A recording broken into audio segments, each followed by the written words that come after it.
ng Panginoon sa kanya. Ako nga.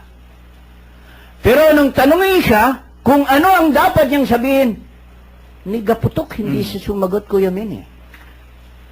Tayo kung minsan, pag tinanong tayo, para lamang makaalpas tayo doon sa inano natin kung ano na ang pinagsasabi natin Isinasagot din natin kasi nungalingan. Mali yan.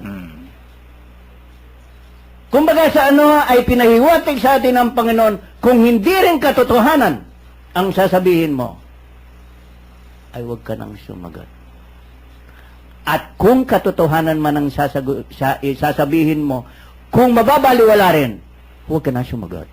Katulad ng ginagawa ng ating Panginoon. Kahit may kapangyarihan siya, kahit tatalunin niya ang lahat ng mga katanungan na pwede niya sagutin, hindi niya ginawa. Pero sa atin, marami ngayon nagpapasikat. Kaya nga, ibig ipahiwatig ng ating Panginoon. Tandaan ninyo, pagdating ko, makikita ninyo na ako'y dumarating sa alapahap. No? So kung titingnan mo ang konseptong ito, Kuya Min, ipinahihiwatig niya sa mga eskriba at pariseyong ito at sa mga punong saserdote ng matatag na ng bayan, hindi lamang dito ang mahalaga. Ang mahalaga ay yung makapiling ng Panginoong Diyos Ama sa langit ng tao. Kaya hindi siya natatakot. Pero tayo natatakot Oo, kumikilala tayong may Diyos. Nananalig tayong may Diyos. Pero takot tayo sa katotohanan. Ang katotohanan ay nandun ang Panginoon. Kapag pinagtanggol mo ang katotohanan, ipinagtatanggol mo ang Panginoon. At kapag pinagtanggol mo ang Panginoon, ipagtatanggol ka ng ating Panginoong Diyos. Hindi lamang yon, magkakamit tayo, makakasama tayo sa kaharian niya doon sa langit. Amen. Napakaganda po ng paliwanag ni Kuya Bert. Kuya Bert, isa po pong follow-up. Noong pong mga panahon na yun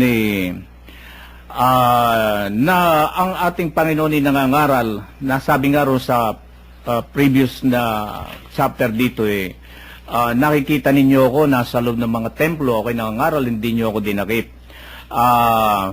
Yung pagkakaroon ng mga pangangaral ng ating Panginoon na ang mga tao ay nabubuyunan ng pakikinig sa Kanya at maraming naniniwala sa Kanya. Dito pumasok ngayon yung inggit ni Satanas. Yung inggit na pumasok dito sa mga tao na ito na kilala pa naman sa lipunan, itong mga pariseo na ito, itong mga iskriba na ito, na kumagkaminsan yung mga matatanda ng bayan noon, na sila'y mga tagapayo ng mga hari, na mga empleyado pa nga, yung mga iskriba at pariseo noon, na mga hari, ay pumasok yung mga inggit nila dahil kasi mapakarami ng tagasunod ng ating Panginoon. Yung inggit na yun na pumasok sa ating Panginoon, yun ba ang nag-udyok dito sa mga pariseo, Sanhedrin, matatanda ng bayan na ito upang siya ay ipapatay? Totoo yan, Kuya Min, pero ang pinaka-main na concern nila, yung kasing kinikita nila doon sa templo nawawala Ganon ang pangyayari.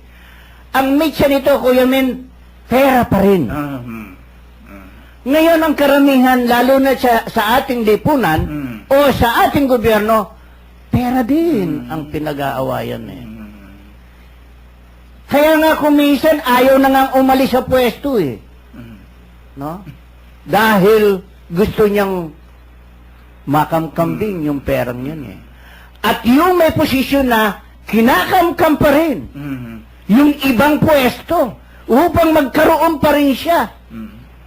Ganito, kuya, ang karamihan Diba? Ito ay talaga, kuya, makikita mo. Meron na nga magandang pwesto Pagkatapos, gusto pang agawin yung may pwesto Kawawa naman yung may pwestong yun sa gobyerno. Hindi nila alam na maapektuhan itong mga ito.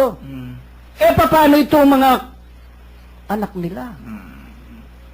Mga mahal nila sa buhay. Kung mawawalan, ganito ang nangyayari, Kuya Min. Ganito rin ang nagiging isip. Lalo na si Caiphas mismo. Nakita mo naman, nagpakita siya ng pag-aartista. Ginawak niya yung kanyang kasuotan. At ang dinadahilan niya ay ang Panginoong Jesus ay nagpapanggap na anak ng Diyos. At nagpapanggap na kapantay ng Diyos. Kaya ang lahat na nag-i-interest ng para sa kabutihan ng kanyang kapwa, kampun siya ni Satanas. Napakasama ko yun, ng mga taong ganon. Baka nga kahit sa impyerno, hindi natanggapin eh. So sa mga tuwid, Kuya Bert, sa itong senaryong ito, nakikita natin sa takbo ng ating lipunan sa ngayon. Sa mga tao na gumagalaw sa ating lipunan, sa may makapangyarihan, yung inggit at yung gusto nila, masentro sa kanila yung atensyon naririto ngayon sa aral na ito. Totoo yan, kuya. Eh ngayon naman, lumilitaw din naman. Nakita mo naman, yung popularidad ng mga iba, wala na eh. Diba? So, hindi pwedeng manalo. Kuya Men, kailanman. Katulad nito, nag-iisa ang ating Panginoon. Merong isang kakampi, umano pa eh. Nag-back out pa. So, kung titingnan mo, kahit na nag-iisa ka, pero pag pinagdidepende mo ang katotohanan, hindi ka pababayaan ng Diyos. Amen.